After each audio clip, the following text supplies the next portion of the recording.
Magandang gabi sa inyong lahat. Narito ang pinakabagong update sa lagay ng panahon sa buong bansa.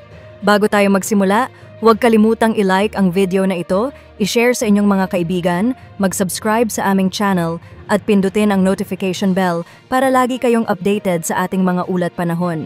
Ayon sa PAGASA, umiiral ang isang frontal system sa extreme northern area ng bansa. Dahil dito, inaasahan ngayong gabi ang scattered rains and thunderstorms sa Batanes at Babuyan Islands. Samantala, may minomonitor tayong isang low-pressure area. Sa inaasahang paggalaw nito bukas, posible itong magkaroon ng elongated circulation. Kaya naman bukas ng umaga, asahan ang mga pag-ulan sa Palawan, Zamboanga Peninsula, at maging sa Basilan, Sulu, at Tawi-Tawi. Ating paghandaan ang mga pag-ulang dala ng trough ng nasabing low-pressure area. Sa nalalabing bahagi ng bansa, easterlies ang umiiral. Bagaman hindi ito direktang magdudulot ng malawakang pag-ulan, may mataas pa rin na posibilidad ng mga localized thunderstorm ngayong gabi. At para sa lagay ng panahon bukas, May 28, 2025, sa Batanes at Babuyan Islands, dulot ng frontal system, magiging maulap ang kalangitan na may scattered rains and thunderstorms. Sa Palawan, inaasahan ding magkakaroon ng scattered rains and thunderstorms dulot ng trough ng low-pressure area. Sa Metro Manila at iba pang bahagi ng Luzon, magiging mainit at maalinsangan mula umaga hanggang tanghali. Sa hapon at gabi, posibleng magkaroon ng mga panandaliang buhos ng ulan. Kaya't kung lalabas, magdala ng payong bilang panangga sa init at ulan.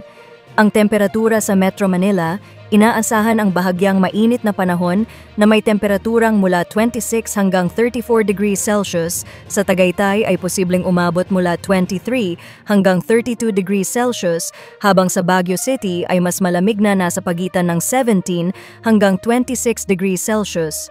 Sa Lawag, makakaranas ng temperatura na mula 26 hanggang 33 degrees Celsius.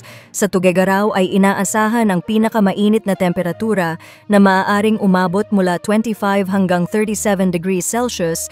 Sa Legazpi City ay bahagyang maalinsangan na may temperaturang mula 25 hanggang 33 degrees Celsius. Sa Kalayaan Islands ay inaasahang mula 25 hanggang 30 degrees Celsius ang temperatura. At sa Puerto Princesa ay magiging katamtaman ang init na may temperaturang mula 25 hanggang 32 degrees Celsius. Sa Visayas, walang inaasahang malawakang pag-ulan, ngunit may posibilidad ng thunderstorms sa hapon at gabi, particular sa western section at Negros Island region. Ang temperature sa Iloilo at Tacloban, inaasahan ang katamtamang init na may temperaturang mula 26 hanggang 32 degrees Celsius, habang sa Metro Cebu ay makakaranas ng bahagyang maalinsangan na panahon na may temperaturang mula 27 hanggang 32 degrees Celsius. Sa Mindanao, dulot pa rin ng trough ng low-pressure area, maulap ang panahon sa Basilan, Sulu, Tawi-Tawi at Zamboanga Peninsula na may scattered rains and thunderstorms. Ang nalalabing bahagi ng Mindanao ay makakaranas ng maaliwalas na panahon mula umaga hanggang tanghali, subalit asahan ang mga pag-ulan sa hapon at gabi dahil sa easterlies. Ang temperature sa Zamboanga City, inaasahan ang bahagyang mainit na panahon na may temperaturang mula 25 hanggang 33 degrees Celsius. Sa Cagayan de Oro ay makakaranas ng katamtamang init na may temperaturang mula 25 hanggang 32 degrees Celsius, habang sa Metro Davao ay posibleng umabot ang temperatura mula 25 hanggang 34 degrees Celsius. At sa ating lagay ng karagatan, walang gill warning na nakataas sa alinmang baybayin. Ngunit pinapayuhan ang mga kababayan nating maglalayag sa Northern Luzon area na mag-ingat dahil sa moderate to strong seas. Sa nalalabing bahagi ng karagatan, magiging banayad hanggang katamtaman lamang ang mga pagalon. At sa ating 3-day weather outlook, Metro Manila, asahan ang fair weather bukas.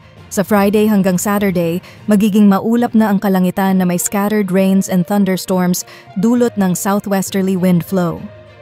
Baguio City, mananatiling maaliwalas ang panahon maliban sa panandaliang pag-ulan sa hapon at gabi. Legazpi City, magpapatuloy ang fair weather bukod sa mga isolated na pag-ulan tuwing hapon at gabi. Metro Cebu, Iloilo, Tacloban, hanggang Saturday, asahan ang maaliwalas na panahon tuwing umaga hanggang tanghali pero may panandaliang buhos ng ulan sa hapon at gabi. Metro Davao, Cagayan de Oro, Zamboanga City, magiging maaliwalas ang panahon. Sa Zamboanga Peninsula, patuloy ang fair weather hanggang Sabado maliban sa ilang isolated showers sa hapon at gabi. At iyan ang kabuuang lagay ng panahon. Huwag kalimutang mag-like, mag-share, mag-subscribe at pindutin ang notification bell para sa iba pang updates. Ingat po tayong lahat.